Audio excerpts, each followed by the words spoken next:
of band is this? Everybody poops sometimes. Give us this. Wake up, sweetness. Your first time should be more than special. I'm in, Savannah said.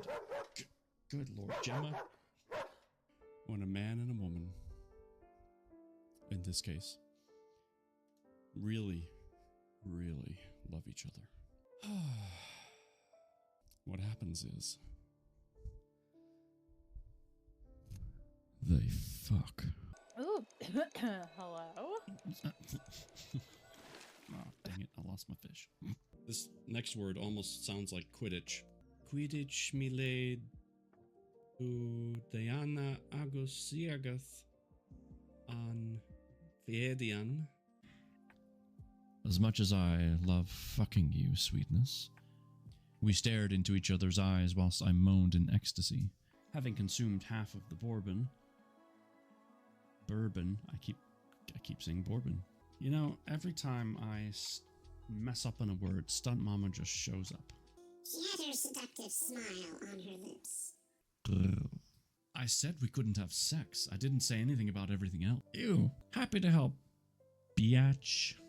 You are the spark of light in the vastness of my night. His note, like a finality to a beautiful, breathtaking song. Hello. Good evening. It is good to be back.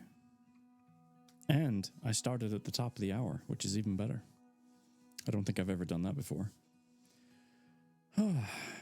Pants, thank you for the follow. It is great to see you. I hope you are doing well. And Stunt Mama's mama claiming first place, of course. Not surprised. And Kay's here. Hi, Kay. You have...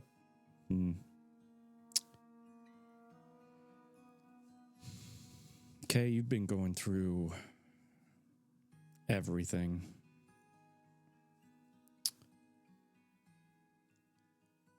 And I'm not going to get into details on here of what I've seen online, but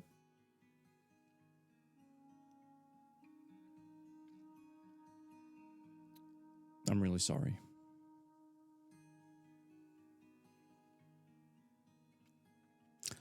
If it's all right, I'm going to let you say whatever you're comfortable saying, because I don't want to misspeak, because there's a lot to unpack with all that, and you may have even gotten new information, you know, at this point, and it's just not my place. It's too big for me to talk about without messing it up. Just know, from me, you're in here, and you're in here. God.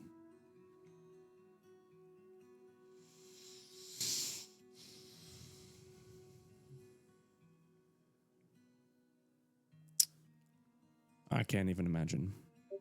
Honestly. I cannot. I'd be beside myself. So I apologize for not being here last time, Thursday. My kidney stone stuff has also given me an infection, so we're fighting the infection.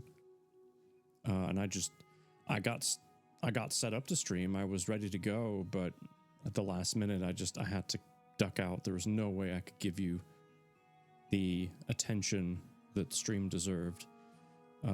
And then on top of that, read again in Discord. It just wasn't going to happen. So I had to pull the plug. So I apologize. Long story short, my husband is dying and no one knows why. Yep, that's basically what I was going to say, but I didn't know if something else had come up.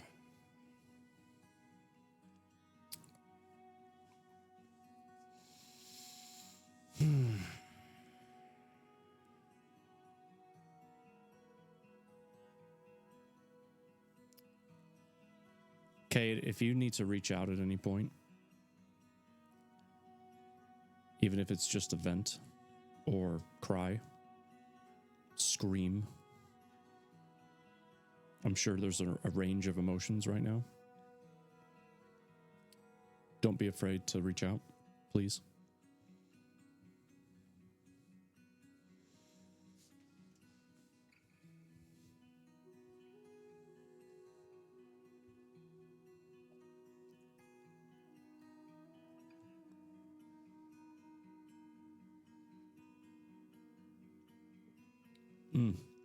That is a damn good cup of tea. I live for the numbness my gummies bring these days. Yeah, I imagine you do. And for right now, I don't know why anyone would fault you for that. I feel like you've got to do what you got to do. You got to do it.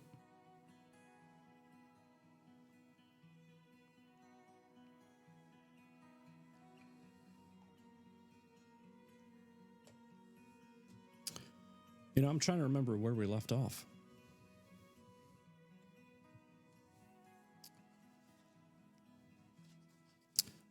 Chapter 9. That's right. The history of Dun Nahar.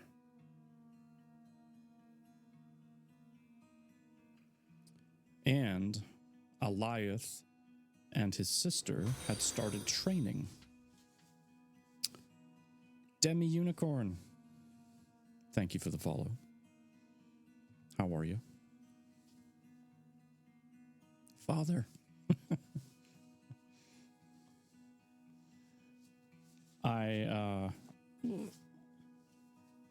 not at the point yet where my book will just stay open if I fold the pages, because I am one of those people. I will fold the pages. I know some people hate that, but too bad.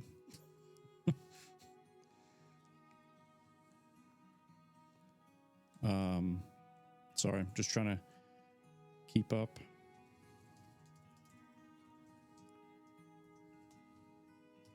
Okay. Where have you been? Well, I wasn't able to stream last time, which was Thursday, because of kidney stone stuff. Excuse me. But I'm here now. I'm still not feeling quite myself, but I'm good enough to stream. So I'm here. I'm likely going to take a nice hot bath after stream to help relax, because that somehow helps. I don't know why or how, but it does, so I do it. But yeah. But I also just wanted to get back into the book because it's a good story, and I am a fan of how it's being played out so far, and we have a lot to read still. I mean, we're only on we have broken through 100. We're on page 109, and it's like a 500-page book. So, Flying Gibber's here as well. What's up, Gibber? Good to see you. And Yue. Book Pookie, that's me.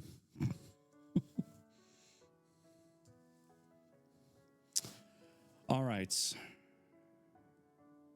You guys ready? Should we do this? Oh, I forgot to tell you what your puzzle is.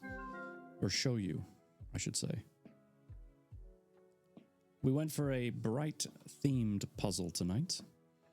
Slightly less pieces, though, because I realized this one could be a bit of a tricky one with the silhouettes and the... Well, just... There's like 3 main colors, blue, yellow, and green. So, knock yourself out. Enjoy the puzzle. Exclamation point puzzle to get into that if you want. Not required. Just, there in the background if you want to do it. In the meantime, I'm going to read to you. We are on Chapter 9, The History of Dun Nahar. So sit back, relax, and I'll read you a story. The beginning of the chapter says 6 months later.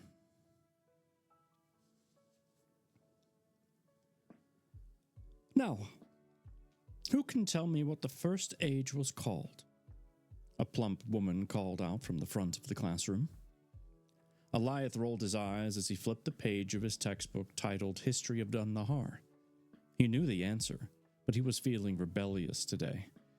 Zylock and Merrick had left a few days ago, and no one told him why. Was it because they didn't trust him to handle important information?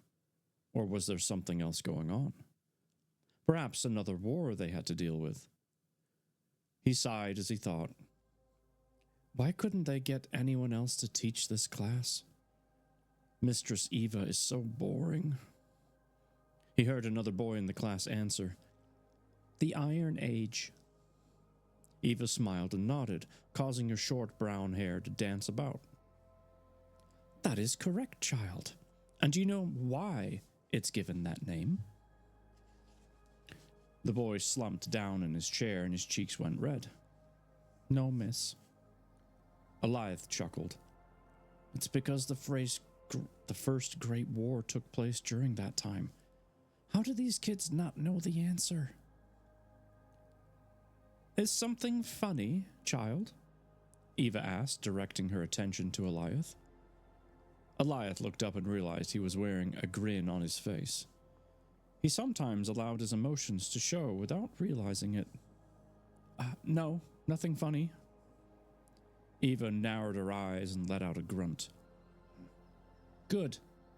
You better start answering some questions in this class too, otherwise I'll have to inform your mother of your rudeness. Eva turned her attention back to the students. Now, who can tell me what the second age was called? Without thinking, Eliath blurted out, Asphalt. At that moment, he knew he'd messed up because he felt a pull on his ear and a sharp, nasally voice came from behind him. You better watch your mouth, boy, or I'll take you out for some laps around the castle. Eliath turned his head and found Arthur Baylock, the master-at-arms, glaring down at him with dilated pupils and an irritated expression. Eliath grabbed his ear and massaged it, trying to remove the sting. What are you doing here, Arthur? Don't you have class right now? Arthur chuckled, rubbing his temple with 2 fingers. I did. It just ended. But then I heard you giving Eva a hard time. I came to assist her. Now, you'd better sit there and mind your manners and participate in class. Eliath scoffed as the man walked away. He looked over at his sister, who gave him a disapproving stare, so he minded himself and started showing off instead. The second age is the Bloodfall Age. It was given that name because of the Second Great War and the amount of people who died.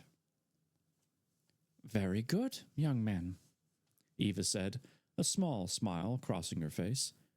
However, you've forgotten one important detail. It was the age the Dark Lord Malice came to Tyronia and declared war. It was that battle where they defeated the Dragon God and brought peace to our planet, once and for all. Eliath had heard the name Malice before. Over the 8 years he'd been alive, it had been an icon of fear that many people kept in their darkest memories.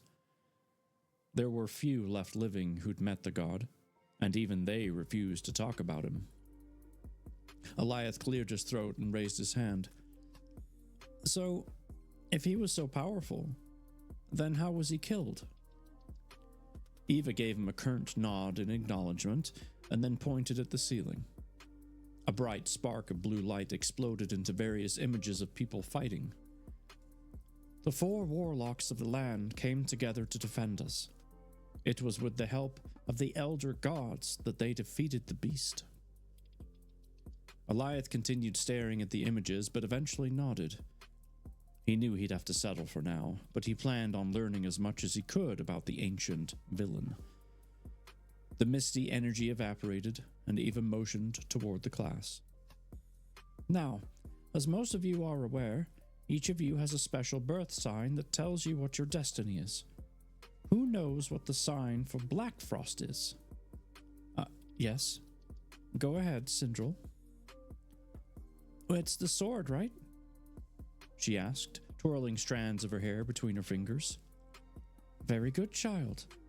And what about the month of Auburn Wood? Sindral answered again. That sign is the warlock. Eliath stuck out his tongue and glared at his sister. He knew she was trying to show off. When it came to history, he and his sister were the most knowledgeable of all the kids in Targus. It helped that their family was one of the strongest and oldest in the land, going back thousands of years to the first settlers. Eliath remembered his mother always forcing him to have his face in a book of some sort before he could go out and play. And at first, he hated it, but now he was grateful. However, the last 6 months had been very different. He'd been able to train with Xyloch. It was the only thing on his mind most hours of the day. Does anyone here know how the sibling or marriage bond works with your birth sign? Arthur asked from the corner of the room, eyeing each student carefully. This time, Eliath didn't have an answer, and as he looked around the room, he realized no one else seemed to have one either. Why don't I know this? Biting his tongue in concentration, he gave it his best guess. Does it have something to do with getting more power based on who you're related to or married to?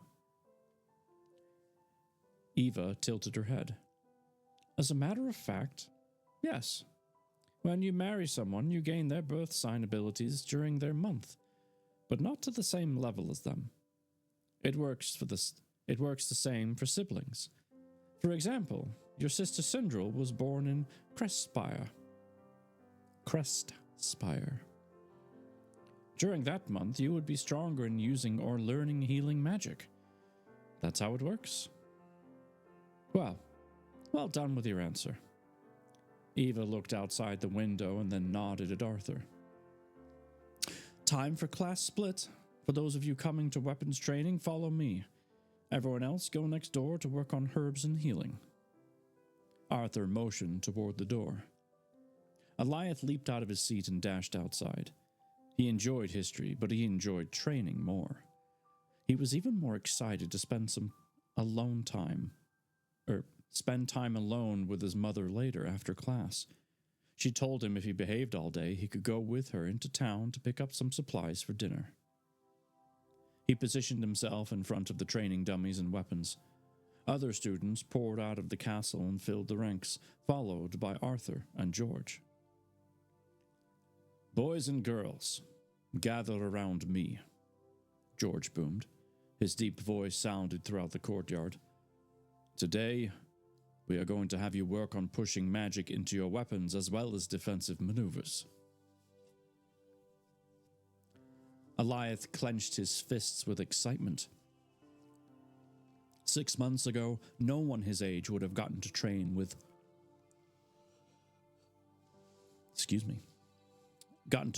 magic or weapons. However, with the help of Xyloch, his mother and father changed their mind on how things would work in the city. Walking up to a pair of large wooden barrels, he grabbed a sword and walked back over to his training dummy. It was made of straw, wood, and some thick leather material to act as the skin. The perfect opponent for training. Arthur walked up to the dummy positioned in the center of everyone and twirled his blade a few times before sending a few jabs into it. All right, listen up, everyone. We're going to use this as an opportunity for more history. Who knows the names of the 4 warlocks of the land? Eliath hit his target with a couple of strikes. Kai Torringson, Pires Gallon, Barden Lorwell. Those are the only current ones that I know of since King Callan Keldon died a long time ago. Arthur smiled and performed another example for the next practice strike. Right you are, boy.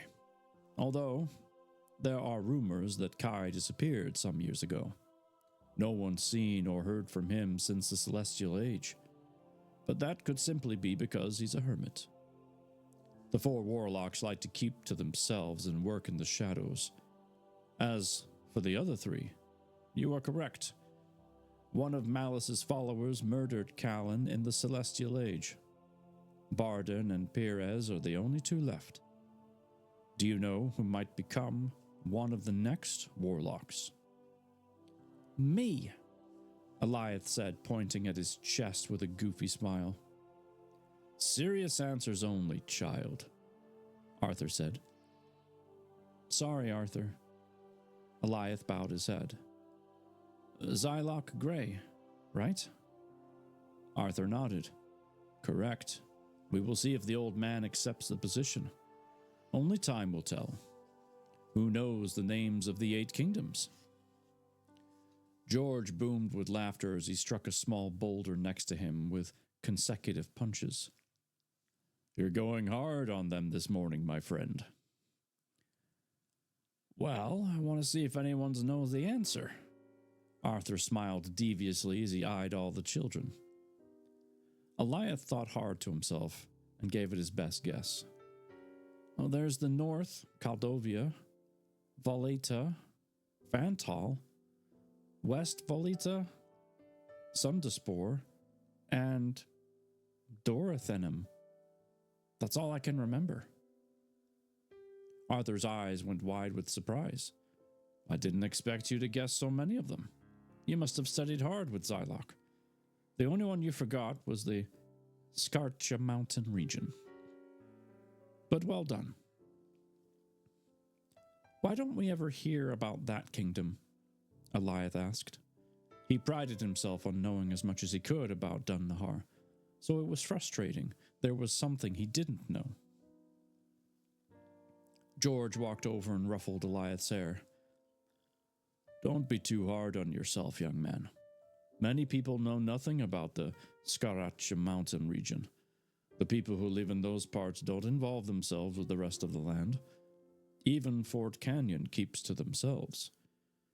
They were part of the First Great War and supplied Dun Nahar with its military, but they keep to themselves these days. Eliath scrunched his nose in frustration as he struck his training dummy hard with 3 quick thrusts. He thought back to the Dark Lord who'd attacked Zylock 6 months ago.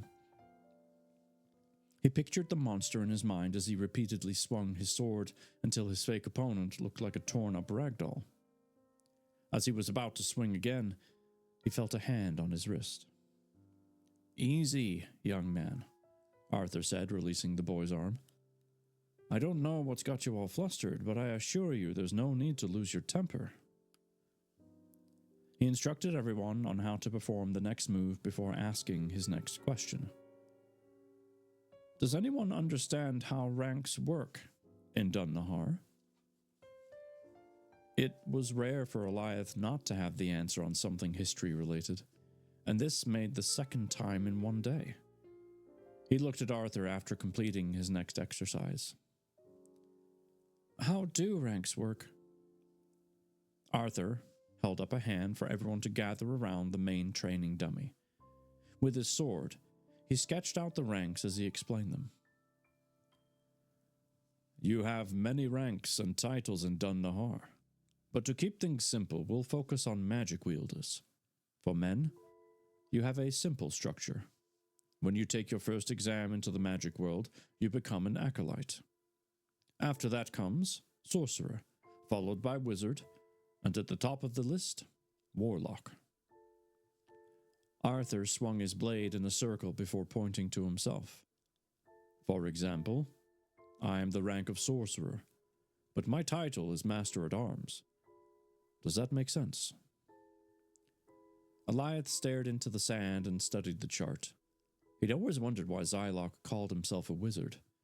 He knew his father was a sorcerer, and the 4 warlocks of the land? Well, he simply thought that was just a name to make them sound cool. He looked back up to Arthur and smiled. So, how do you get ranked up to warlock? That's where it gets a bit more complicated, Arthur said, drawing more lines on his sandy diagram. In order to rank up to warlock, you have to be trained by one, and ranked up by them. For example, if you went and trained with Perez, he could rank you up to warlock. You'd have to take all of the other exams first, but that's how it works. Eliath bit his lip as he pondered the information. But there's only 3 warlocks left. What if they all died out? What would happen then? I guess you'd better hope Zylok takes his exam soon. Arthur chuckled as he drew a new chart. Now, for the women. This one is a bit more simplistic. You have sorceress, mage, mistress, and high matron. Here's another example. Queen Meridian is a healer, but has the title of high matron.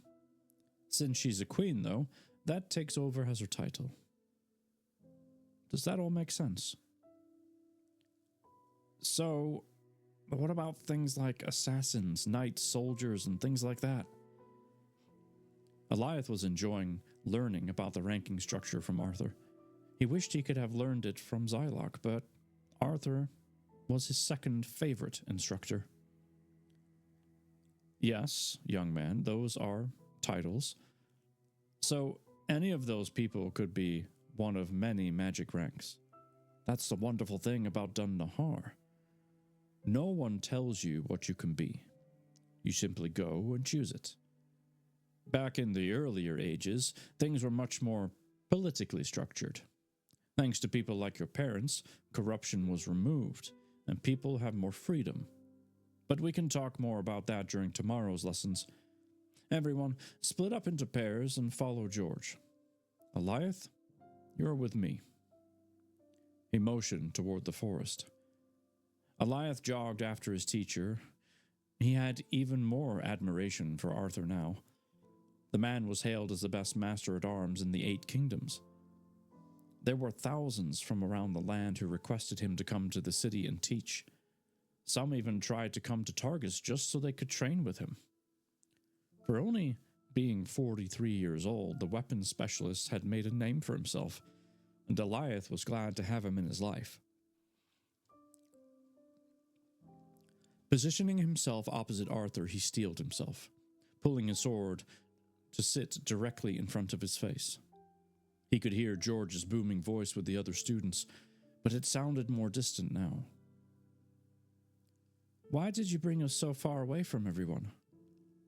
Arthur chuckled lightly, twirling his blade in a circular motion as he did so. Then he removed his silver-plated helmet and ran his hand through his hair.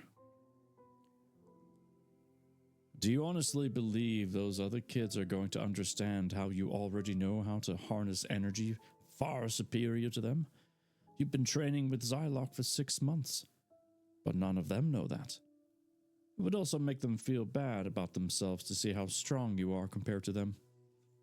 I brought you over here so you wouldn't have to worry about that, and you could have a proper training session. Eliath nodded his silent thanks. Without saying another word, he ignited his sword with jade energy. The veins in his forearms glowed with power. Arthur ignited his own blade with crimson energy and leaped forward. Eliath slammed his weapon against his teachers and pushed hard. Then he backstepped quickly and countered with a reverse jab and was parried by Arthur. Show me a double tap, Arthur barked, stepping backward and holding his weapon out. Eliath backtracked a few paces to gain momentum, then rushed forward and jumped toward a tree. Focusing energy into the soles of his feet, he latched onto the bark, ran up the tree a few feet, and then soared over Arthur and hit another pine.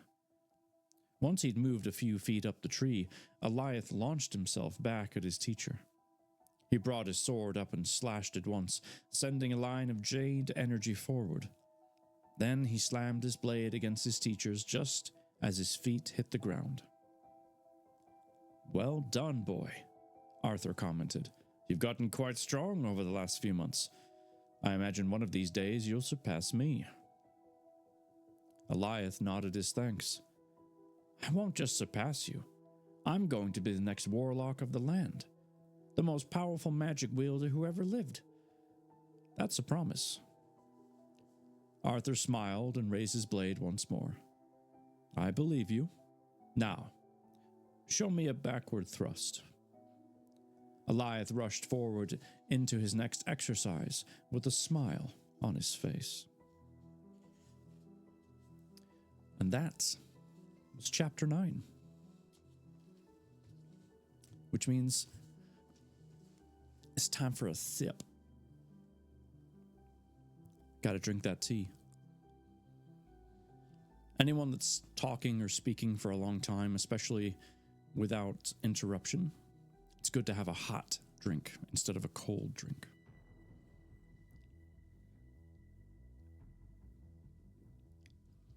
Hot drinks will help relax your throat. Cold drinks tighten your throat. And you want a nice, loose throat.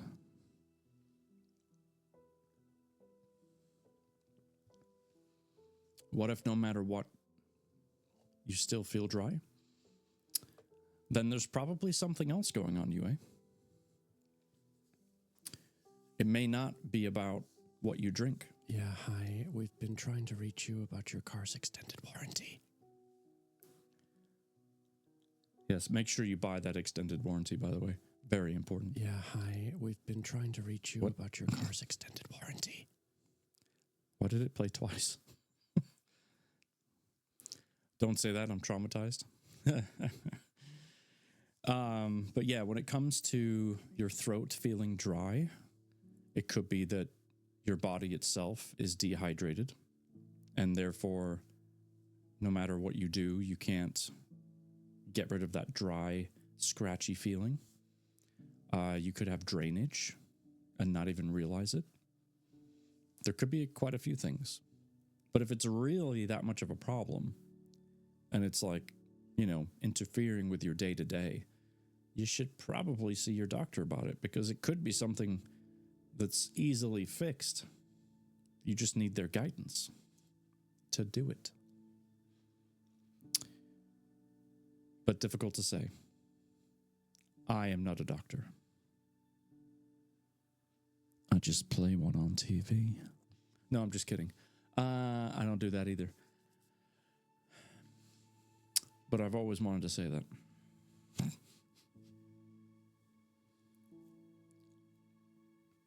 You are the book, Pookie.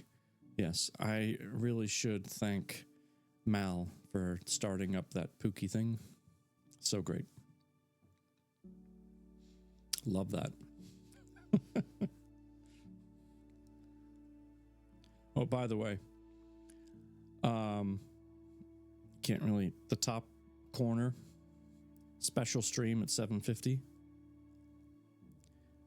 Once we hit 750 followers, I'm going to be doing a capped up to 8-hour stream. And my plan is to not actually read. I was going to play a game or games. Who knows?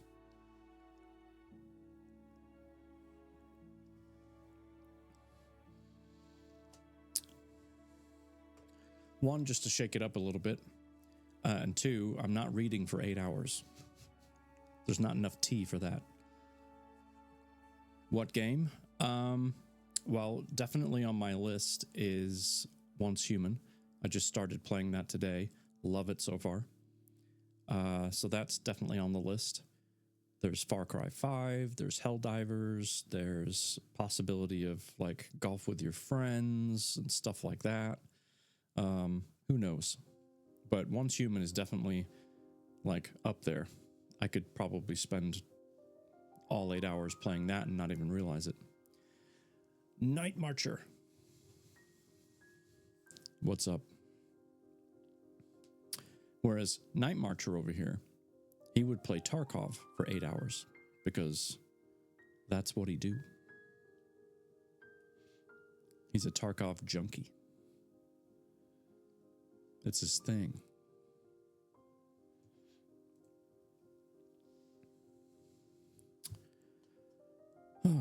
Is everyone doing okay so far?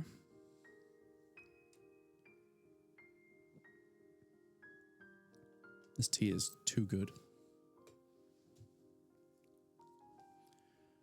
Iron's got the hearts out. Excellent. Yes, I was fixing my hair while hearing you read. Yeah, lovely. Was it broken? Your hair? That's why you're fixing it? See?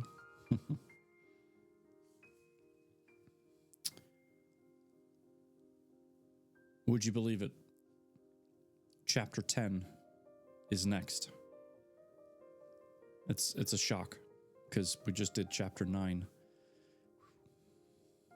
Who knew? Chapter 10 is titled A Hunt for Allies. Why would you need to hunt for allies? Oh, wait. I bet we're switching to Zylok. Because, you know, bad things are coming and he needs brave warriors. Yes. Sure enough, the first word is Zylok. So yes, I think I'm correct. And that makes perfect sense. All right. Here we go. Chapter 10.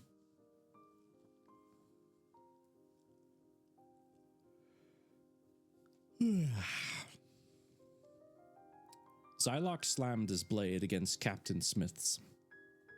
Looks like you've still got it, my old friend. Smith smiled and jumped backward, holding his blade up. It seems you went off and became much more powerful than the last time we met. How many years has it been? Zylok parried his opponent. Too many years. You're right about that. Smith motioned to the rest of his squad to leave the room. How can I help you, Zylok? You wouldn't have traveled so far just to have a simple reunion. Zylok motioned Merrick over from the corner of the room. This is my friend, Merrick Zane. He and I have been traveling around trying to find willing allies to help us in the coming war. You remember the Black Hood, right? Smith walked over to a counter and poured 3 glasses of wine and then brought them over, handing 2 of them to his friends. Yes. I remember him. I think it would be hard to forget. Wasn't it right around the time you left my kingdom that you fought the monster? Zylok grunted. Indeed. However, we've been able to kill him. Never been able to kill him. He's gone from kingdom to kingdom, causing havoc for many years. I'm surprised he never came to Sandor and tried anything after I left. Smith laughed, and then took a generous sip of wine. We've had our fair share of problems since you left. Things got worse after your grandfather died. All things considered, I think we're doing pretty well for ourselves. Merrick tapped his fingers on the wall. We need help. We need allies we can trust and rely on. That's why we're here. Zylok told me you guys have a history, and I'd hoped that would be enough to convince you to help us. Smith sloshed his wine around before downing the rest of it. I can't offer the aid of my men. Zylok dropped his head disappointedly and began walking away, motioning Merrick to follow him. I understand, my old friend. Thank you for your time and the drink. Smith waved his hand back and forth and chuckled. Where are you going? I never said that I couldn't assist you. I just can't bring a battalion. Zylok's demeanor changed, and he felt hopeful once again. You'll come back with us. Smith nodded curtly and motioned toward the hallway.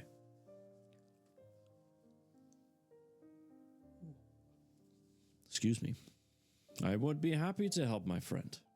I've been waiting for an opportunity to let my second-in-command take the reins. This is the perfect time. I'll meet you out front soon. Sony the Baller. Hi there. Welcome in.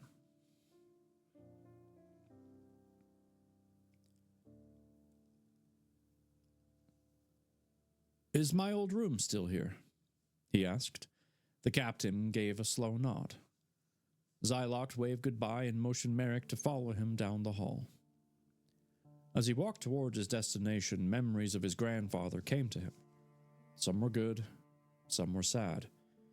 It had been many years since he'd come to this old home.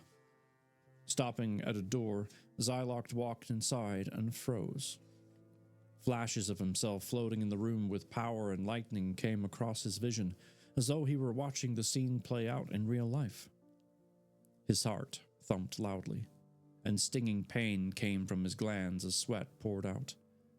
He made toward the wall and immediately stumbled to his knees. Love this? Well, thank you. I appreciate that. This is what we do here. We read books. Xylock, are you okay? Merrick asked as he rushed over to the old man. What's going on? You never act like this. Xylock quivered as he spoke.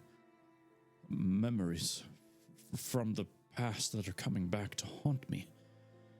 I'll be fine. Don't worry about me.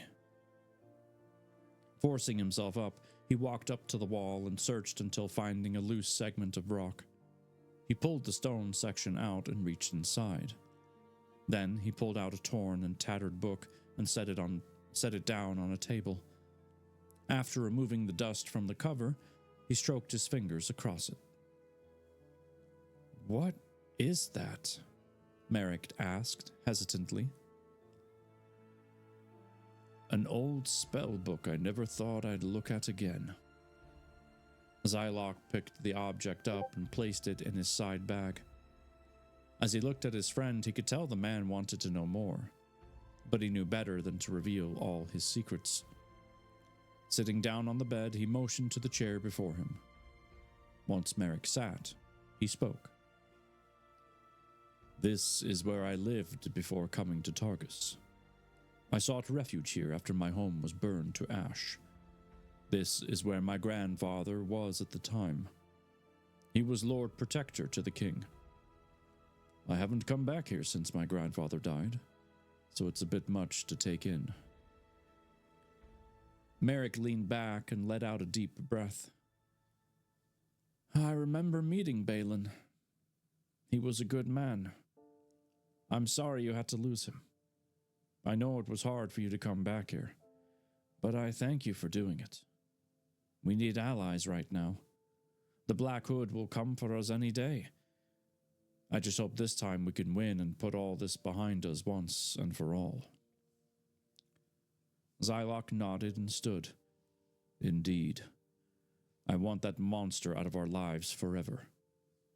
Let me take you to the dining hall to have some food before we depart. The old wizard exited the room with Merrick at his heels. Looks like we've got a break in the story. Sony, how did you find this, or did you just do a quick search on reading fun, which not many people do? But that's okay. We're not here for everybody. We're here for the people that want to be. Okay, you're in the hype mine. Got it. That makes more sense. Let me jot you down. That way you have my thanks later. You have my thanks now, but you'll have it later too. All the hype Pookie's present. Indeed.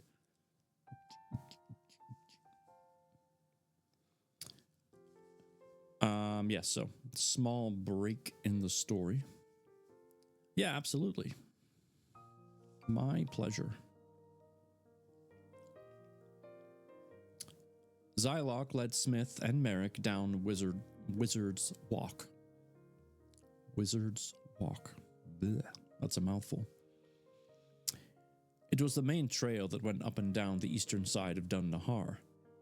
It had been a few hours since they'd left Sandor, and Xylock hadn't spoken much. He'd simply enjoyed the silence of the trip. He and Merrick had tried going to 10 cities in 3 different kingdoms, including Vasilius, and everyone had refused to help. Zylok expressed disappointment in Kairos for his lack of empathy, and Merrick's fury resulted in him punching his brother in the face. Continuing to think about their trip, the wizard's mind went to something positive, which sparked an idea. They were nearing Brenshaw, the small town his friend Daryl lived in, and decided it wouldn't hurt to go check things out. Perhaps he'll be willing to lend us a hand. "Are you taking us to Brenshaw?" Smith asked, a small amount of confusion in his tone. "I am," Zylok answered cheerfully. "I can't believe I didn't think of it sooner. Perhaps we'll go back to Targus with 2 new allies instead of 1. Once arriving at the Silver Springs Inn, he opened up the bar to find it packed full of hundreds of patrons, more than Zylok had seen in his times visiting. He looked around for a table and then took a seat with his comrades. Loud conversations filled the room while shadows danced across the walls and tables. As he was turning around to head to the bar, he felt someone wrap their arms around him and lift him off the ground. He knew immediately it was his friend. "Zylok Grey," Daryl said excitedly. "I've missed you. 6 months is too long a time not to say hello." "I know, and I'm sorry for that." Zylok pointed at his comrades. "These are my friends. T. Captain Mateo Smith of Sandor, and King Merrick Zane of Targus. I've come to ask you for help, my friend." Daryl put up a finger and disappeared to the back of the inn. A moment later, he returned with 4 towering pints of frothy ale and took a seat at the table. After passing out the beverages, he took a sip and then smiled. "So, how can I help you, my old friend?" Zylok nodded. Zylok looked around the room for a few moments and then lowered his voice. "Do you remember the Black Hood?" Daryl nodded, so the old wizard continued. "I know you swore off fighting battles a long time ago, but I need your help. That monster is going to be coming to Targus any day now, and he's going to have an army this time. I can feel it in my bones. We've tried desperately over the past few months to get help from other kingdoms, and they all spat in our face. I won't think any less of you if you say no, but I'll absolutely help you, my friend." Daryl slammed his glass on the table and put his ginormous hand on Zylok's shoulder. "You should have known I'd say yes. We've shared countless memories together, and my dear wife would haunt me from the grave if I refused a friend." Zylok's face softened. "When did you lose her?" "Last month, to violet fever." A few tears streamed down Daryl's cheek. "She was a fighter, but I know she's at peace in the stars. Anyway, enough about that. When do we leave? I've been itching for a fight for quite some time." "Whenever you're ready. Between Merrick and I, we should be able to phase us all to Targus." Zylok looked to Smith and Merrick to make sure they agreed. Daryl smiled and raised his glass. "To new friends and old, let us make this journey memorable. To victory!" Zylok clanked his mug against his friends and enjoyed his drink. The last drink he'd probably have for a while. He thought about the things to come as he enjoyed the company of his friends for the rest of the night. And that ends chapter 10. Oh boy. So let me get this straight. A war is coming. Drink! I will drink. Thank you. A war is coming.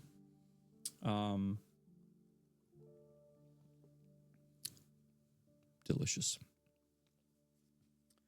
Last time it was just the dark god, evil guy. But this time he's bringing an entire army. But the only support Xylock's been able to drum up is like 2 extra people. That doesn't quite seem balanced to me. Ramirez, what's happening? How the heck are you?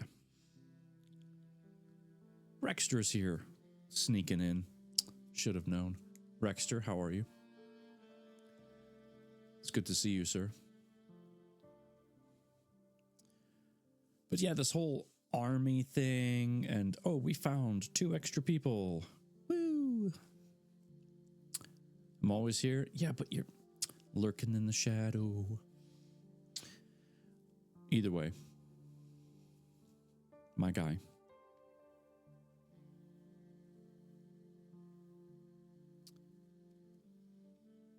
It just seems like for this upcoming war that odds are not good so far. I mean, I realize Xylock's this powerful wizard, and I'm sure the others are great, you know, whatever title they have that we just learned about from our history lesson. But gosh, does seem a bit unfair at the moment, right? Not that war is fair, never is. But you would assume that there would be more help, you know, to fight and have a chance. And maybe there's more to come. We don't know. We never read ahead. We have no idea what's happening. I gotta go. Oblivinia's coming. Absolutely, Kay. Go take care of yourself. And like I said before, my offer stays true. If you need me, you just reach out. Please.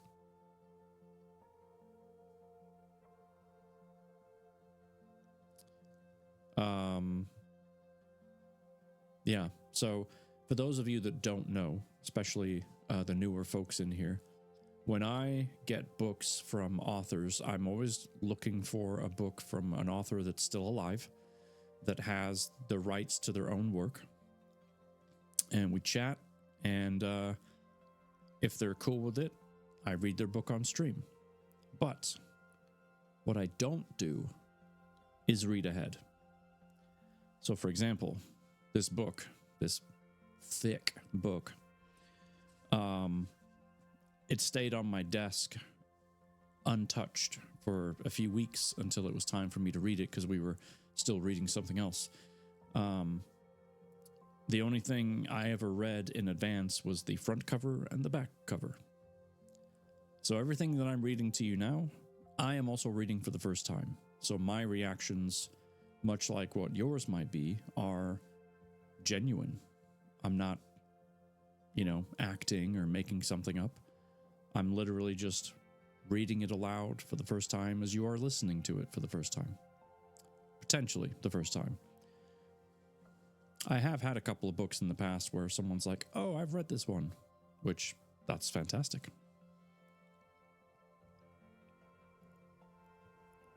Love that. But I did post in chat a author link. Maui. What's up, man? Thank you for the follow.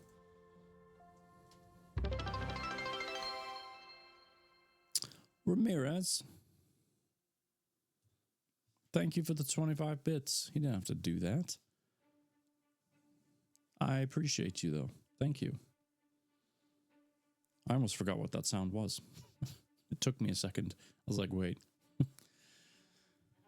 Thankfully, I can see the screen and I know what's happening.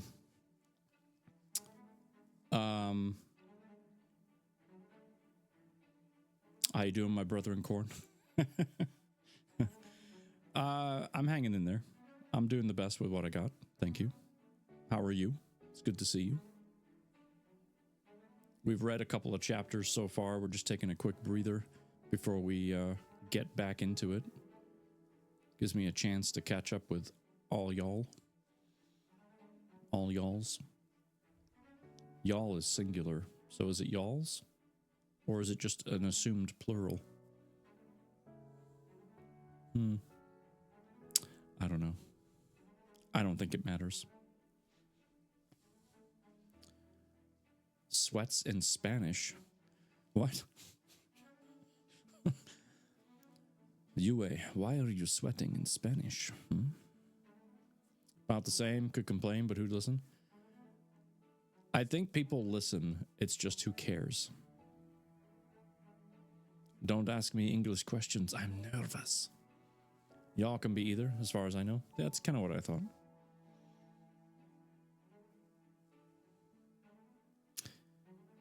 I think the answer is yes, Maui. I think it's just, yes. Either way, doesn't matter. Yue will be a cunning linguist yet. Absolutely. She sure will.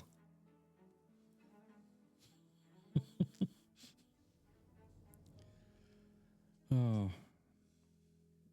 It's, stop winking. Okay.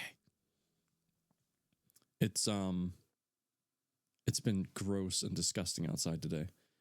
Like in the low 90s with insane humidity. I took some trash out and I felt like I was swimming to the other side of my driveway. It was ridiculous. What would you say is your favorite genre and subgenre of book? That's a good question.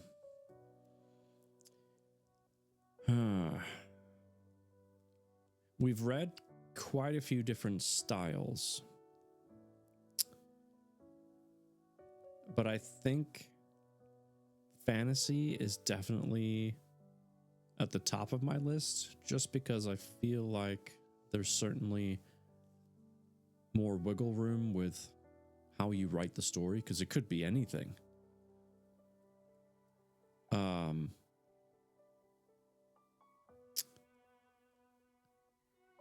Yeah, it could have been anything. But then to go beyond that,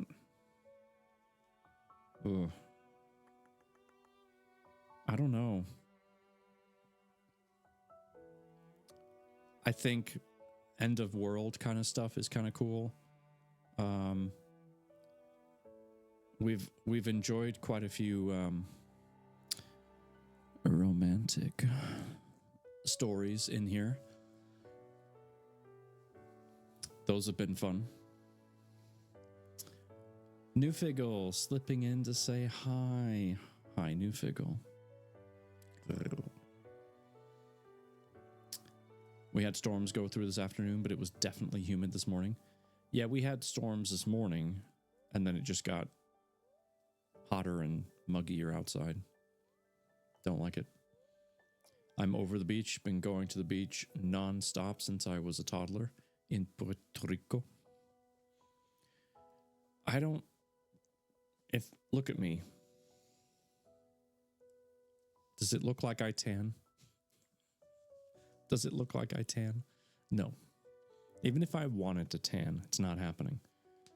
I just burn and then go back to paste. It's great. Love it.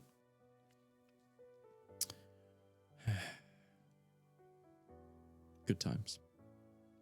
It was raining as well for me. It looks like you would turn red if you went to the beach. Yes, I would. I turn into a caramel in 3 seconds. Well, I turn into a caramel in 3 seconds. Me. Yue, you better be careful. I love caramel. The Dark Delicacies collection was a fantastic for a quick read during layovers. Anthology books usually based in gothic horror. Ooh, that does sound interesting. Oh, we have an ad starting very soon, by the way. Just in case you weren't aware. in about 30 seconds. Once the ad is over, I'll kick into the next chapter, but that way we don't, read while potentially missing out on something. Don't want to do that.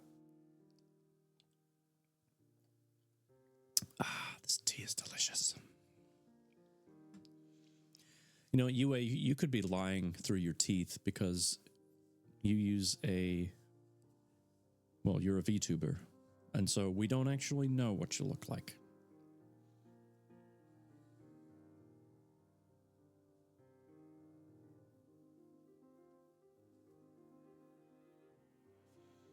We don't have a clue. You can ask Jay, well, why does Jay get to see? What? That doesn't seem right.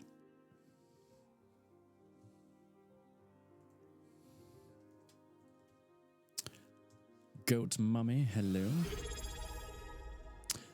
Super.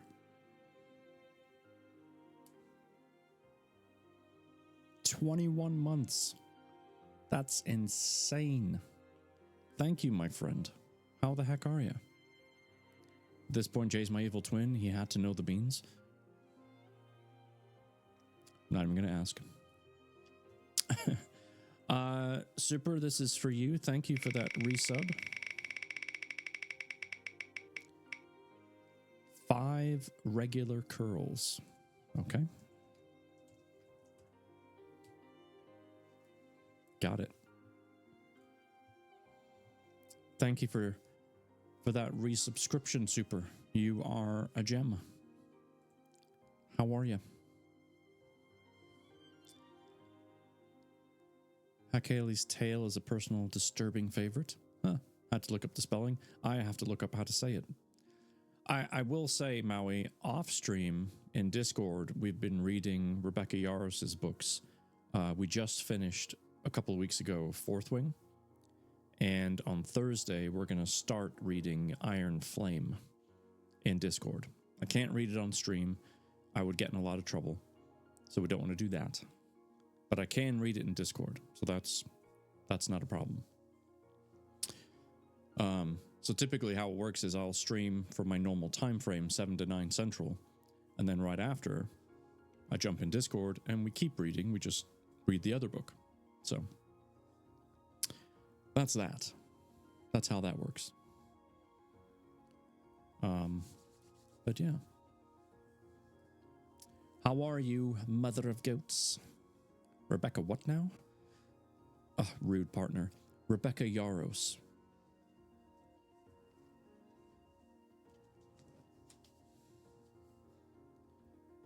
This is book 2 in her series.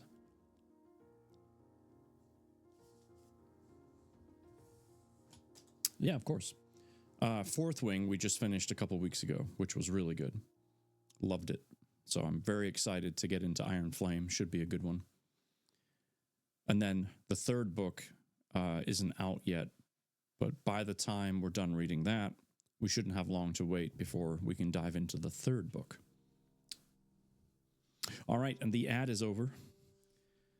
So thank you for enduring the ad. And that needs to go. Okay, we don't need notifications from that. All right. Ladies and gentlemen, sit back. Again, keep relaxing as we dive into chapter 11. This one is titled A Mother and Her Son. Here we go. Eliath dashed toward the lake. His training had finished for the day, and he was finally getting to spend time with his mother. Sonara books are good. Had to get that out. Okay, I'm comfy. I'll be lurking. House of Dragon is coming on, and hopefully this is the episode Krusty Cole dies. Yeah, I can't say I've ever watched those, but yeah, I hope he dies too. Freaking Krusty. Hydrate? Okay. We can hydrate.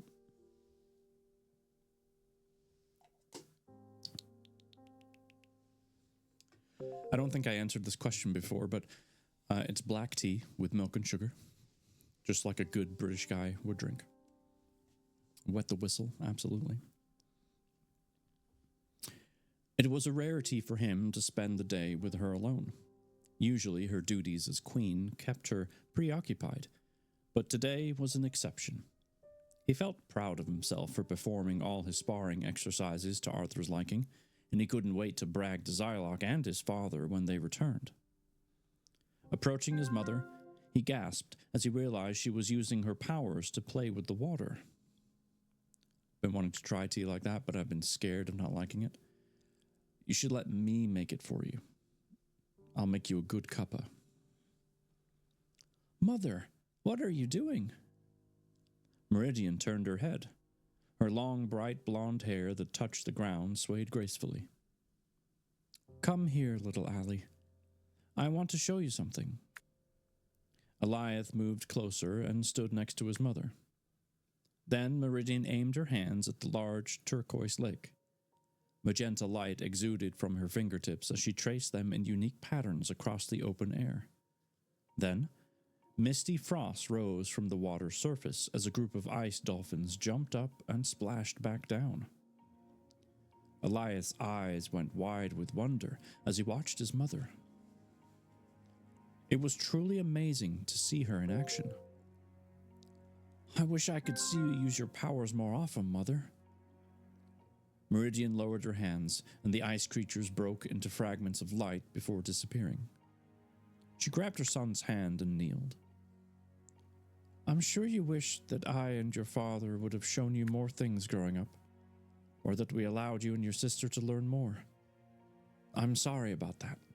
I realize now it wasn't the right thing to do, but I love you so much that I couldn't bear the thought of losing you. If you or your sister were to get hurt or killed in training, I'd never forgive myself.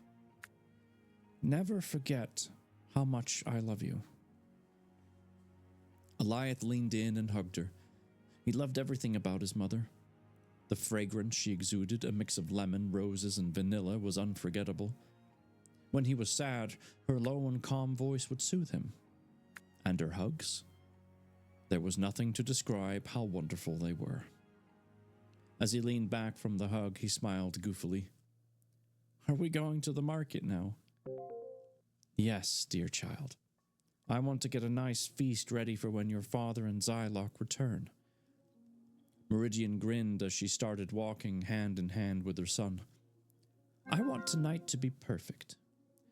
Did you know this is also the anniversary month of your father and I's wedding? Eliath shook his head. No, I had no clue. This must really be a special time of year for you.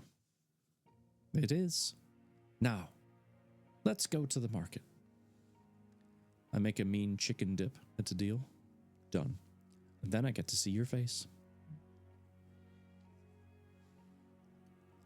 Eliath followed his mother past a pair of guards, and then came upon George, the commander of the city watch.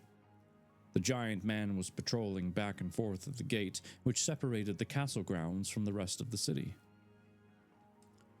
Meridian, how are you today? George asked, bowing his head to the queen and winking at Eliath.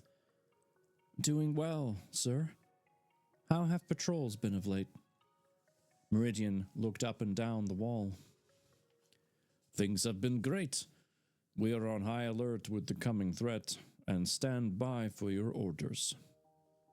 George nodded before continuing his patrol. As Meridian led them through the gates, Eliath's stomach twisted into a knot. The way George spoke was cheerful, yet there had been an underlying seriousness to his tone. A few minutes passed before Eliath could bring himself to speak. Is he coming for us? Meridian flinched. Yes, he is. That's why your father and Zylock have been on trips so much lately. It's only a matter of time before the Black Hood brings his vengeance upon us once more. This is one reason I allowed you and Sindral to train. If something should happen to me, or your father, you'll have some skills to protect yourselves. and if God forbid something happens to Zylok, you both run for your lives. Do you understand me? This face is meant to keep hidden? We'll see about that. We'll see. Eliath stared at all the people walking up and down the main road of the market. Everyone had cheerful smiles, and laughter filled the air. Nothing seemed different. It felt like another ordinary day. He had never heard his mother speak with such seriousness in his voice before, and as he followed her, he checked periodically and noticed a few tears dripping down her cheek. There's more to this Black Hood guy than what they've told me. I saw how dangerous he was when he attacked Zylok, but there's something else that happened before my time. Meridian stopped before a table in town where an older lady stood. She was chopping the head off of a fish, and as soon as she saw the queen, she immediately stopped and bowed her head. Lady Meridian, how do you fare, kind lady? Doing well, Mel. How are you? Meridian put her hand on the old woman's chin and lifted it up. You don't need to bow to me. I am no different from you. I just happen to live the title of queen. Mel's cheeks went red, and she immediately straightened her hunched back and smiled. Bless you, Lady Meridian. You've always been so kind to us.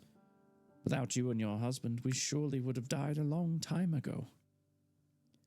Meridian blushed and put her hand on her son's head. How has the new boat been working out for you? Oh, very good. My husband has brought in much more fish of late. You truly blessed our family. Mel turned her gaze to Eliath and put a finger up. Now, young sir, you wouldn't be interested in a piece of smoked fish by chance, would you?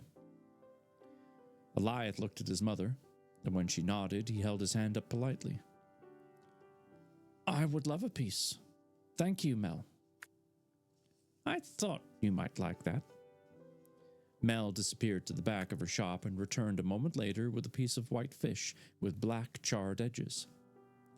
My husband just brought this catch back from the south a few days ago. It's silverfish. Try it. Go on. Eliath accepted the meat cheerfully and took a generous bite. It was his first time trying silverfish, and he knew immediately he wanted more. Oh, thank you, Mel. It was very good.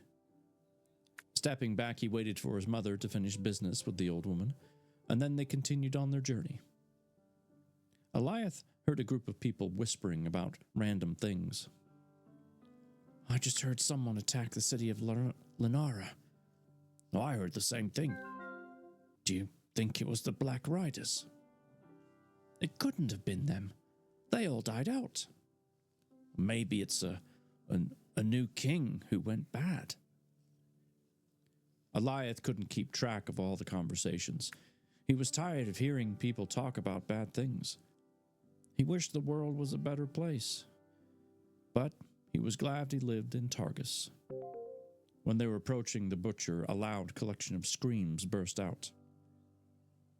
All of you filthy insects will be crushed by the one true god, Lord Zalron. Eliath spun around and felt his mother's hand on his chest. She set the basket of fish down and moved toward the unknown assailant. Eliath studied the person. They wore a black cloak with red streaks throughout that almost gave the appearance of blood spots. Their face was youthful, but their eyes glowed with a low hue of violet. Why have you come here? Meridian demanded as she lifted her glowing magenta hands. This is my home. You will not harm anyone here. The enemy clicked his teeth and moved closer. When he spoke, however, he sounded even more evil. Oh, my dear, misguided queen. Do you not recognize my voice? It is I, Lord Zalron. Well, it's not actually me. I'm using a soul manipulation spell and I'm sitting comfortably in Lenara. I wanted to do a bit of reconnaissance before making my move. It seems you're as weak and unprotected as ever. Meridian's hands burned brighter. If you knew we were unprotected, then why didn't you come now? You could have easily conquered us, right? You're still as cocky as ever? Leave now. I won't warn you again. Zalran sighed. You're as arrogant and naive as your father. Look at where that got him. Dead. He cackled manically. Meridian stared coldly at him. Leave my home and never return. Heart pounding, Goliath watched intently. This was the first time he'd ever seen his mother in action. The body being controlled by Zalran leaped forward with lightning. With lightning flying everywhere. Meridian threw her hands out. Shining ice walls rose on both sides of the street, keeping the shops and people safe. Then she threw her hands at the assailant, losing 2 energy beams that transformed into ropes, tying themselves around the enemy. After that, frost escaped her mouth as she created spiky ice around the enemy, freezing him in place. Meridian walked toward the frozen man and placed her hands on his head. A layer of ice crawled from her fingers onto the man's face until his entire body was frozen solid. She backed up a few steps and snapped her fingers. Spiderweb cracks formed on the ice statue with blue light bursting forth. Then it exploded into pixels of light and frost. Goliath stood shell-shocked. The fight hadn't lasted but a mere few seconds, but his mother was already victorious. He clenched his fist excitedly. I hope someday I can be a protector as strong as her. The ice walls disappeared, and immediately, countless people rushed up to Meridian and thanked her. Hundreds surrounded her in a circle, putting their hands on her, some even hugging her. She returned the embraces and even kissed a few on the forehead. On the journey back to the castle, Goliath remained silent. He let his vision trail through the swaying pines of the forest and watched the snow sparkle off the mountain caps. His mother was silent too. His mother was silent too, and he figured there was a good reason. Even though the trip into the market hadn't gone the way he'd expected, he still enjoyed every moment he got to have with his mother. At the moment of their return, Meridian stopped and kneeled. Do you see now why I want you to be careful? Things can happen in the blink of an eye. You're lucky I was with you. Over the next few days, I want you to follow every command I give you. I need you safe. You're going to have protection at all times of the day. Meridian smiled and stroked her son's hair. I understand, Mother. Goliath said, giving her a nod. A bright light shone from the lakefront, giving way to 4 people. Meridian put her hands up, but only for a minute. Merrick, Zylock, Captain Smith, and Darrell walked through. She walked up to them with her son by her side. So, I take it the journey was unsuccessful. Zylock boomed with laughter. Nonsense, lass. We've got 2 new allies. I call that a victory. Please, meet Captain Mateo Smith and my friend, Darrell. Meridian shook their hands. Very well. Tonight, you are welcome to join us for a feast. Tomorrow, we need to get the High Council of Targus together and prepare for battle. The time is near. Are we all in agreement?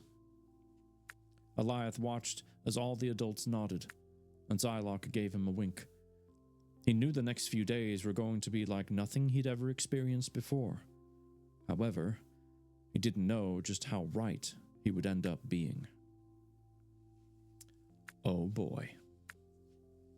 That's chapter 11. It reminds me of the, I can't remember if it's a GIF or a meme or something else, but it's like, something is coming. Cover your butts. I think it's from the Lego movie, actually.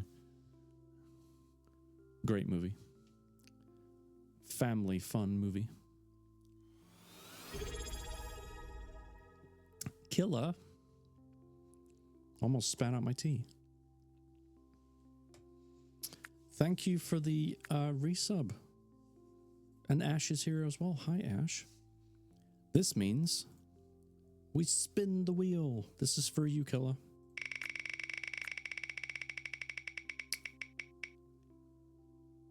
Okay, Killa, you get to pick.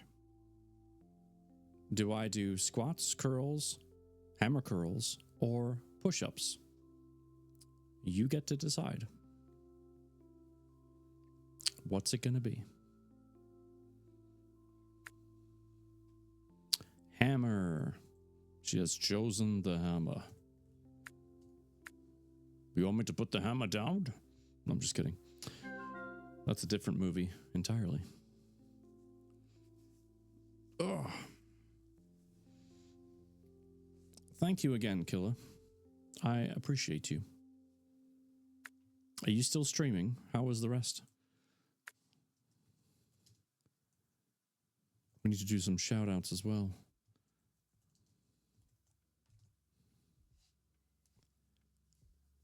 Two wonderful human beings.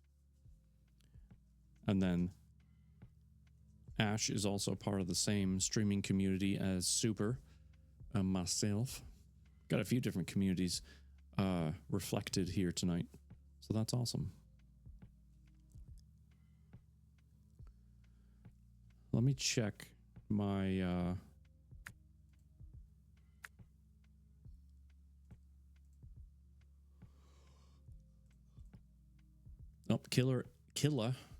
Killa is still up. She's just on an intermission. That means I can stare at her. I'm staring at you, Killa.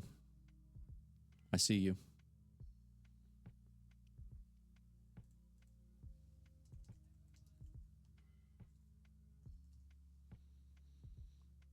Yep.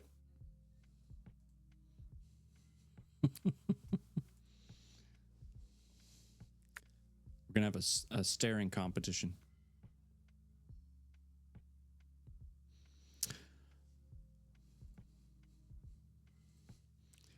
Oh, good stuff. Thank you for that. So we got 5 hammer and then 5 regular curls. I should probably do that before we get into chapter 12. It sounds like there's going to be some very interesting things happening in the next chapters. So yeah. Let's pause the reading. I'm going to turn on the other camera. I will do the hammer curls, the regular curls, and then we'll get back into the chapter. How's that sound? Great.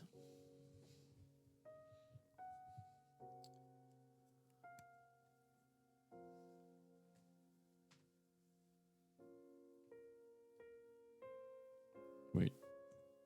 Yeah, that's right. I forgot I made hotkeys. Ugh.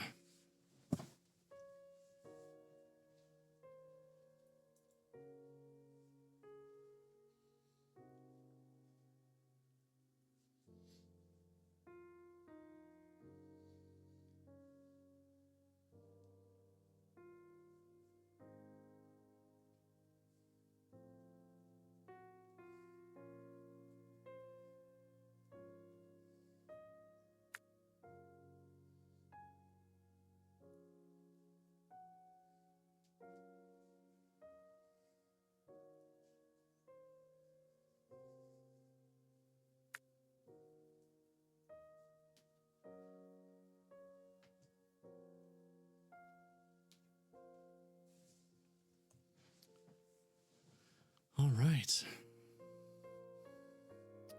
Thank you again.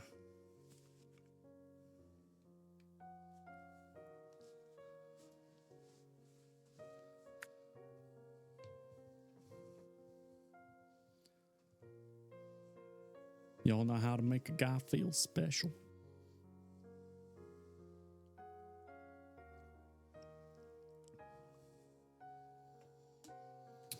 Okay. Let's get in one more chapter, shall we? And then it's bath time for me. You guys can do what you want after that, but for me, it's bath time.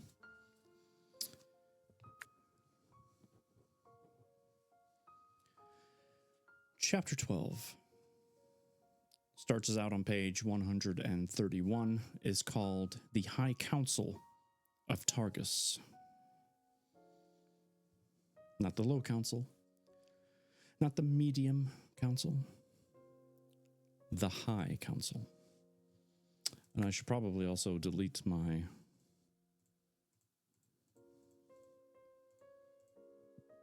We don't want to get confused. That would be bad. All right, here we go. Chapter 12.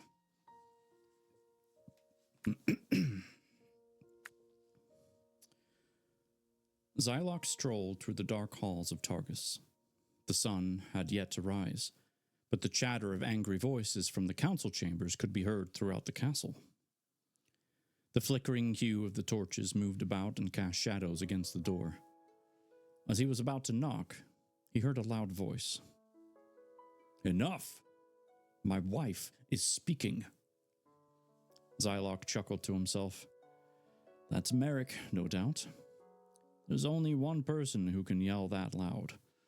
This meeting is going to be a pain in the bum. Pain in the ass. Opening the door, he strolled in and took a seat. As he scanned the table, he noticed everyone was in attendance, even Lady Merendriel, the daughter of Eva. Melandriel, if I can speak properly. "How nice of you to join us, on time, for once," Merrick said, eyeing the old man with a smirk. "Well, you know me, I like to make an entrance." Xylock grabbed a piece of bread with some cheese and began munching. Meridian rose from her chair. "It's time we figure out how we're going to handle the Black Hood. Everything we've ever used against him in the past has failed. Even the prison that Xylock used. I'm not sure what our options are at this point." Melandriel raised her hand from the end of the table. "I know I'm the youngest and least experienced member of the council, but I believe I might have an idea. If I, Eva, and Meridian use the Elder Book of Spells to create a barrier field around the castle and city, it might be strong enough to keep the Black Hood at bay. We can set up nature traps along the exterior of the city to let us know when the enemy has arrived, and that would give us enough time to get everyone into battle formation." Meridian stroked her chin for a few moments and opened her mouth as if she were going to speak, but then remained silent. The child is no older than I was when the Black Hood first attacked our kingdom. She's so innocent, just like I was. "What do you think of that idea?" Mistress Eva asked, looking at the queen with hopeful eyes. Meridian inhaled slowly.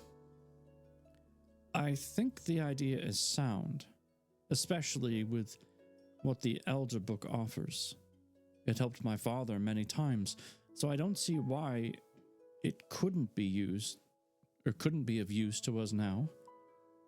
She looked at her husband. "Would Kairos really not come aid us?"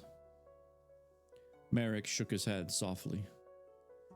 "We begged him to come, and he said he refused to be involved if Xylock was. Even Ezra wanted to help. A few months ago, we even asked Pires Gallon for help, and he refused. So, it's up to us." We are the last defense, and we must not fail. Meridian nodded. It breaks my heart to hear that. We will simply have to make do with what we have. Captain Strong, I want you to go around the perimeter of Targus and work with Merendriel on setting up nature traps. Take Goliath and Syndra with you. They'll enjoy helping. That's all I want them doing, though, and nothing else. As you command, my lady, George said, smiling widely. It will be my absolute pleasure to carry out my mission and watch over your children. Xylock bit his tongue as he thought of all the ways he would create a battle strategy.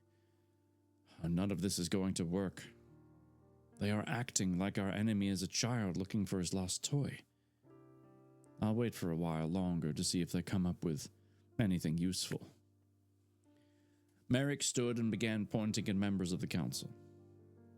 Arthur, I want you to train every able-bodied man, woman, and child who can wield a weapon. Work them hard every day and don't go easy on them.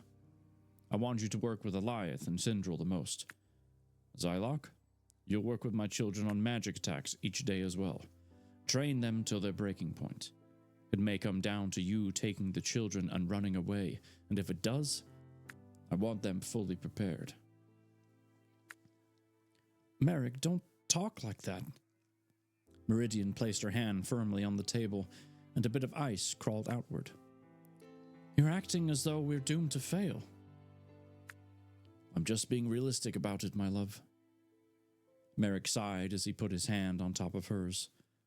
Your father, who was the strongest magic wielder this kingdom ever seen, struggled with that beast, and eventually gave his life.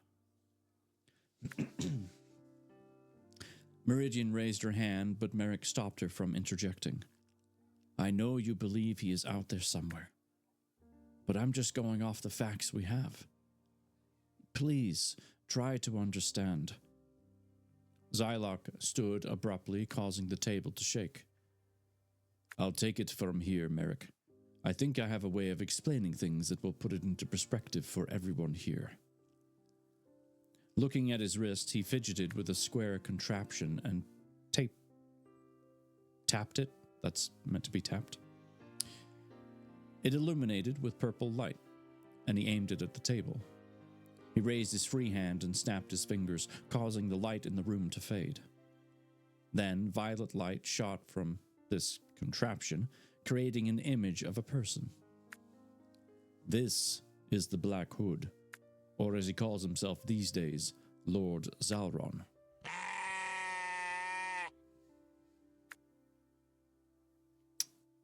Thanks. Did not expect that.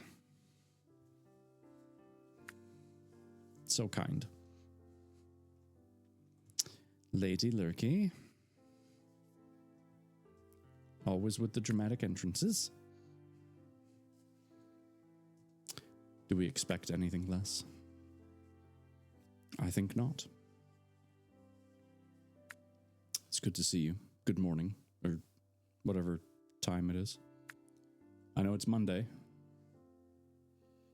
You never should? Yes, well, lesson learned.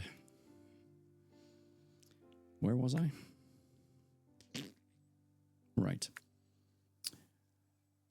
A long time ago, this monster of immense power attacked us here in our very home. Many of you have wondered why he targeted us the most. Honestly, I've always wondered the same thing.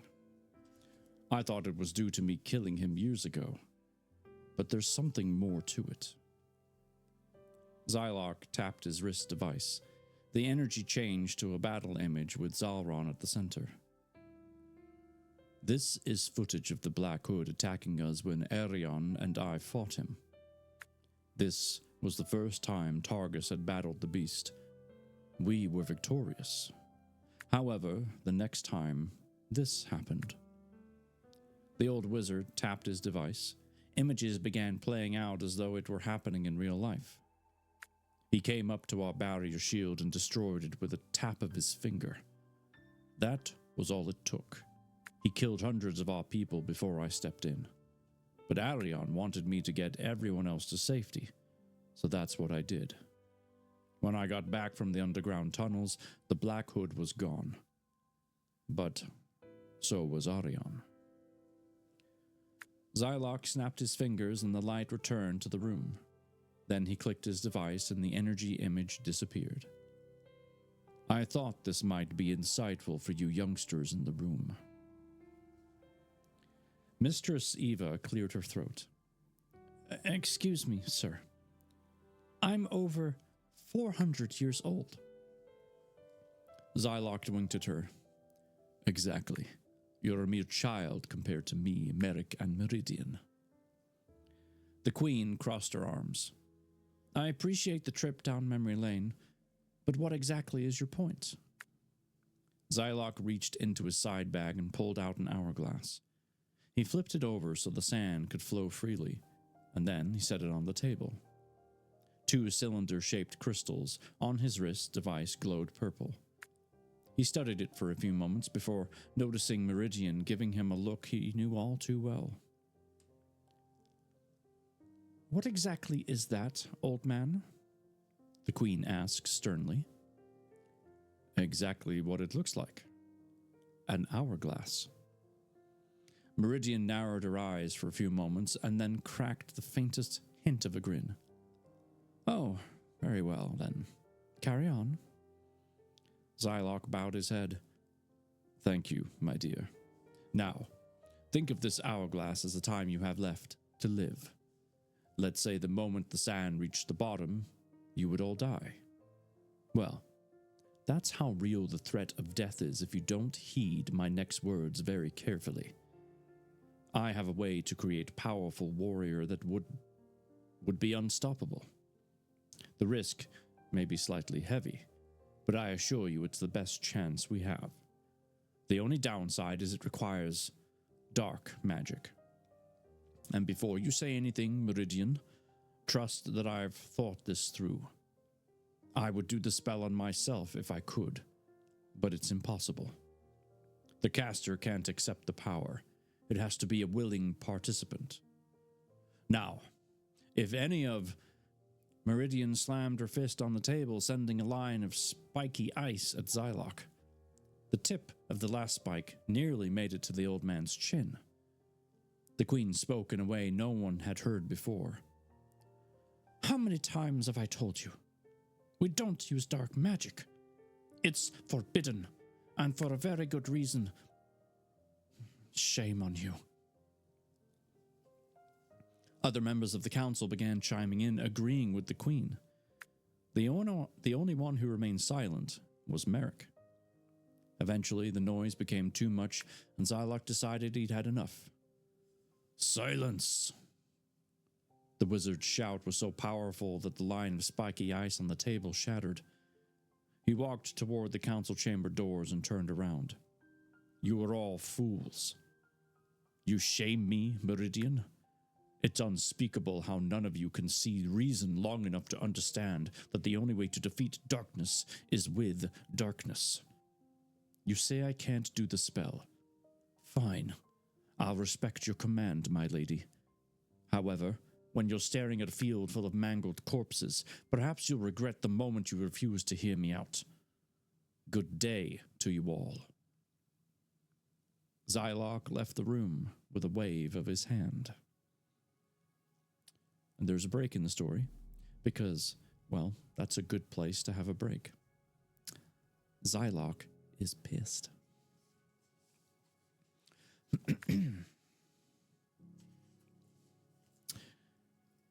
The council chamber fell silent.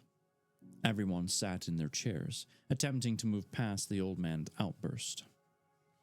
Meridian had a stray tear on her cheek as she tried to understand how the conversation had turned so sour. She looked at Merrick with pleading eyes. I didn't mean to lash out at him so harshly.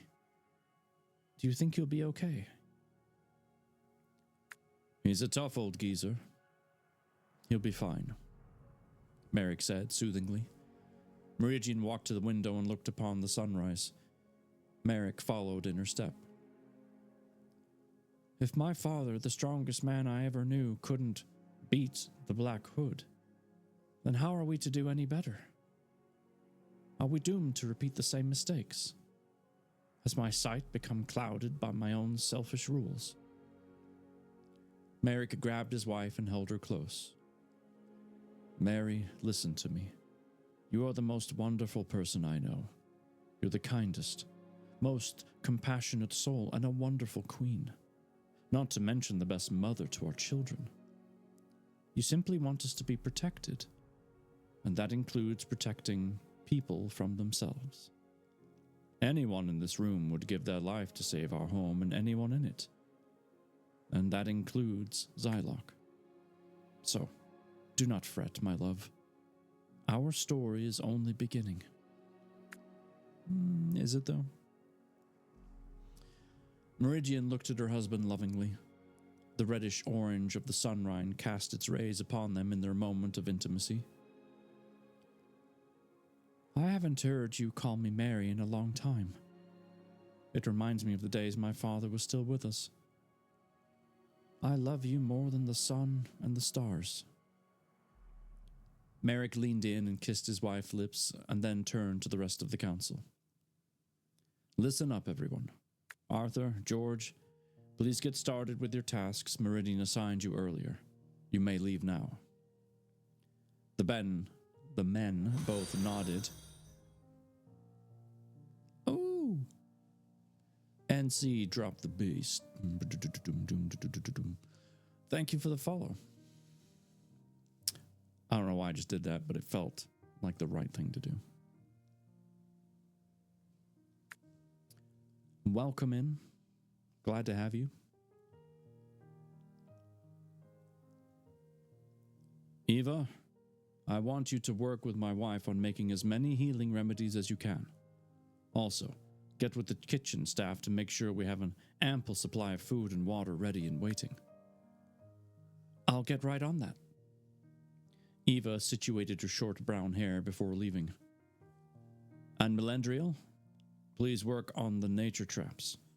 If you need to borrow the Elder Book of Spells, you are welcome to it. Let us know if you need any help. Merrick motioned her out of the room and then returned to his wife.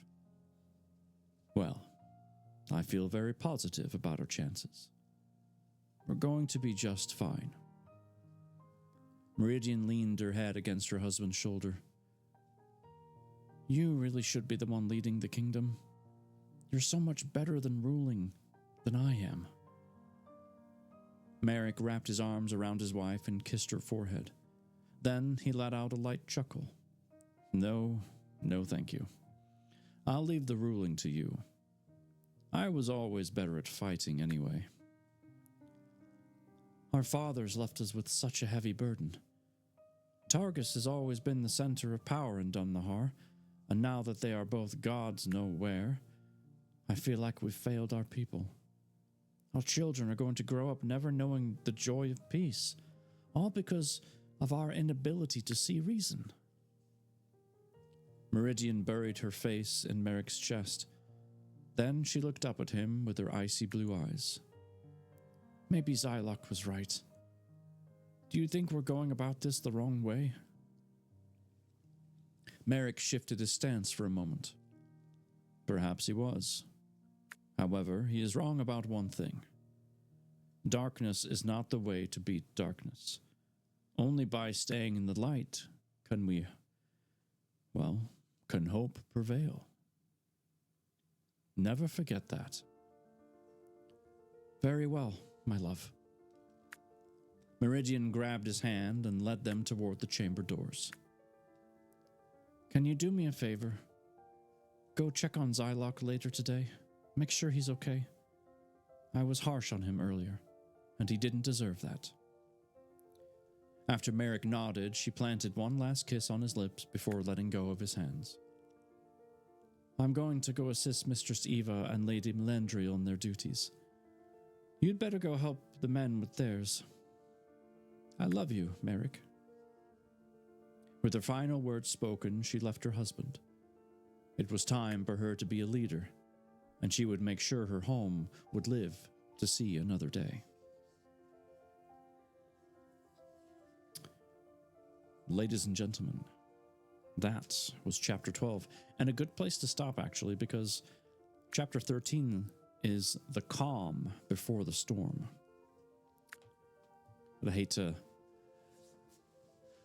start that and then leave you with half a story. Ooh, that wouldn't be fun. That'd be mean.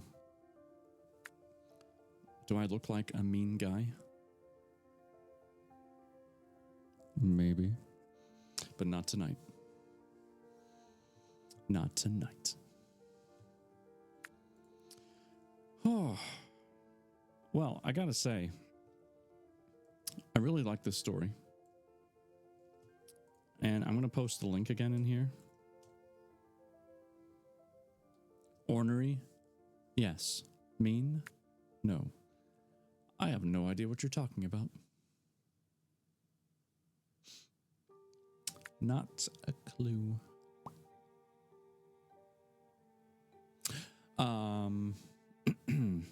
That being said, we're gonna find someone to go raid.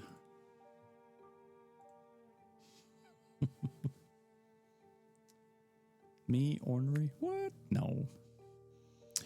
I, on a serious note, appreciate you all being here tonight and waiting basically a whole week for me to get back in the saddle, in the chair. Let's try not to do that too often. Okay. We'll be back on Thursday, 7 Central, just like normal. And then as a reminder, afterwards, we'll be in Stunt Mama's Discord. I'll have a link ready for you on Thursday in case you want to join us as we crack open Iron Flame for the first time. We appreciate you, my dude. Oh, I appreciate you, my other dude.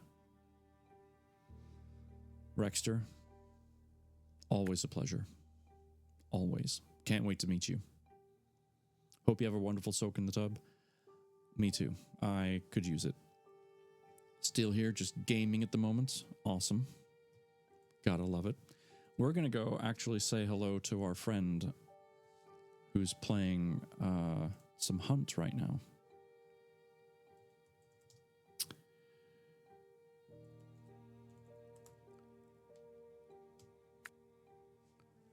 Please join me in copy-pasting that message. It's for everyone to use. Doesn't matter if you're subbed or not. Again, thank you for the new follows, the new friends. We're very close to that 750 mark. I'm very excited. Also for the resubs, I can't thank you enough. I greatly, greatly appreciate it. You mean a lot to me. Until next time, though, take care of yourself, take care of each other, and I hope you have a wonderful night.